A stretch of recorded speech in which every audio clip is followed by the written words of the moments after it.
Сәлеметсіздер ме достар, баршаңызға қайырлы күн. Ал бүгін осындай дәмді тағамның рецептісін мен сіздерге ұсынғалы отырмын.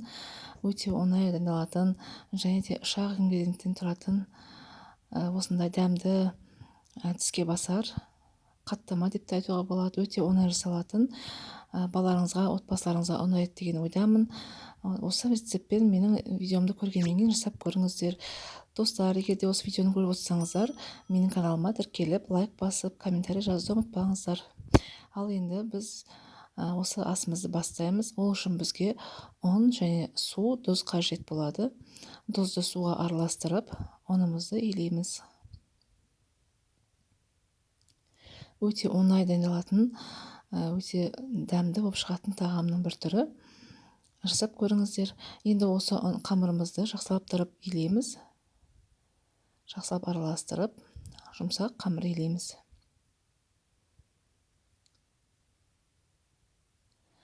Егер де аз деп жатсаңыздар, осындай көлемде тағы да бір қамыр илеп жіберсеңіздер болады. Бұл қамырдан 4-еу шығады. Қазір сізге көрсетемін. Енді осы қамырды 10-15 минутқа қоя тұрамыз. 10-15 минутым өтті. Мен 15 минут тұрды. Енді осы қамырды 4-ке бөліп, дөңгелетіп, тағы да жауып қоя тұрамыз 10 минутқа. Осы пышағымыздан 4-ке бөліп аламыз. Егер де өлшейтін весыларыңыз болса, осы қамырларды бірдей қылып өлшеп дөңгелетіп қойсаңыздар, барлығы көлем бірдей болып шығады, әдемі болып. Болмаса, жай ғана осылай ортасынан 4-ке бөле салсаңыздар да болады. Енді осылай дөңгелетіп, тағы да бетін жауып қоя тұрамыз. Енді біздің қамырымыз 10 минут тұрғаннан кейін осылай жарты стақанның жартысындай ұн және де сол көлемде кукурузный крахмал болса, соны қосып араластырып, осылай араластырып, қазір біз оны осы қамырларымызды жағып жаятын боламыз. Осылай мол көлемде қылып, осылай сеуіп, біз қамырларымызды жаямыз. Крахмал бізге осы нанымыздың көлемі әдемі болу үшін және де жабысып қалмау үшін өте қажет болады. Сондықтан да крахмал қоссаңыздар өте жақсы болады. Крахмал, кукурузный крахмал қолданыңыздар, оның дәмі білінбейтін болады оның арасында.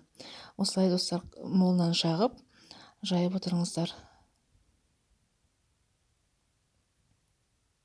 Қатты үлкен қылып жаймаймыз, осында бірдей көлемде 4-еуінде жайып алдым. Енді осылардың үстіне жаңағы ұнымыз бен крахмалымызды жағып, бірінің үстіне бірі қойып, ары қарай тағы да жаятын боламыз. Бізге бұл қамырлар өте жұқа болу керек, сондықтан да осылай бірінің үстіне бірі қойып, оқтауласаңыздар, қамырымыз біздің жыртылмай әдемі жұқа болып қазір шығады сондай. Осылай дөңгелетіп алыңыздар. Енді осы қамырларды бір-біріне ажыратамыз. Міне осындай болады. Сонда біздің қамырымыз өте жұмсақ болып, әдемі болып шығады. Осылай кішкене жабысады, ол ештеңе қылмайды, қатты жабыспайды, өйткені бұнда крахмалы бар, сондықтан да осындай жұп-жұқа қамыр болып шығады. Міне осылай барлығын жеке-жеке алып аламыз. Жаңа қамырларды біз бірінің үстіне бірі қойған кезде арасына ұн мен крахмалды жағуға ұмытпаңыздар. Міне достар, осындай өте жұқа әдемі болып шықты.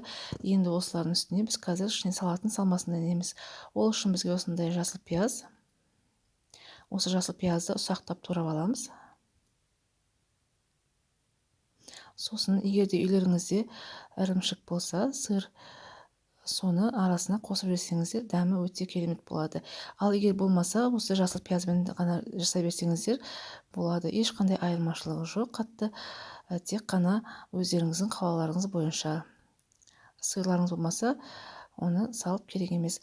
Міне енді сары майымызды ертеміз де осылай қамырымызға жағамыз.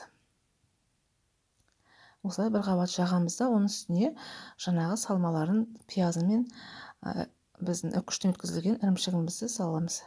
Достар, осы жасыл пияздың үстіне кішкене қасықтың ұшында десем де болады, ас содасын қосып жіберіңіздер. Ол қазір біздің осы қамырды көтеріліп жақсы пісуіне көмектеседі. Міне осылай жасыл пиязымызды салып, енді осының үстіне кішкене ғана ірімшігімізді салатын боламыз. ірімшік міндетті емес, егер болмаса салмай қойсаңыздар болады. Онсыз да біздің қамырымыз, осындай жасап жатқан тамағымыз өте дәмді болып шығады. Енді осылай конверт қылып жинаймыз. Осылай екі жағын бір-біріне тигізіп, оның үстіне сары май жағамыз. Енді тағы да сары май жағамыз. Арасы жабыс қалмау керек. Енді осылай конверт қылып дайындап қоямыз. Барлығын осылай істеп аламыз, достар. Мінекей менің тағамдарым дайын.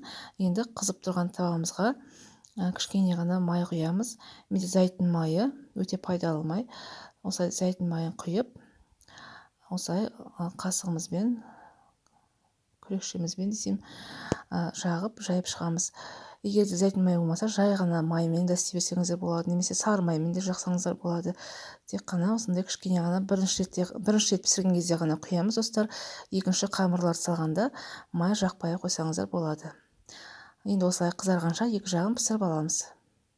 Бетін қақпақпен жауып қойсаңыздар да, жаппасаңыздар да болады, толығымен піседі іші. Тек қана орташа отта пісіріңіздер, оттарыңыз қатты болып кетпесін, ортасы барлығы жақсылап пісу керек. Достар, міне біздің тағамымыз дайын. Қаттама деп айтсам қателеспеймін, өте әдемі, осындай тез дайындалатын бір түрі, өте дәмді болып шығады.